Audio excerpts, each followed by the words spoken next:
Actually ഞാൻ other സൈഡിൽ കൂടെയാണ് പോകുന്നത്. അതർ സൈഡ് എന്ന് വെച്ച് കഴിഞ്ഞാൽ ഓപ്പോസിറ്റ് സൈഡിൽ കൂടെ. അപ്പോൾ ഒരു പക്ഷേ തിരിച്ചു വരേണ്ടി വരും. പക്ഷേ കുഴപ്പമില്ല, നമ്മൾ സ്ഥലം കാണാൻ വന്നാണല്ലോ.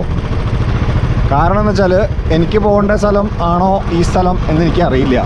ഇത് നിർഗുഡ്പാടയാണ്. ഇതിൻ്റെ ഓപ്പോസിറ്റ് സൈഡിലാണ് ഹർഷിവാടി. അപ്പോൾ തിരിച്ചു വരേണ്ടി വരും.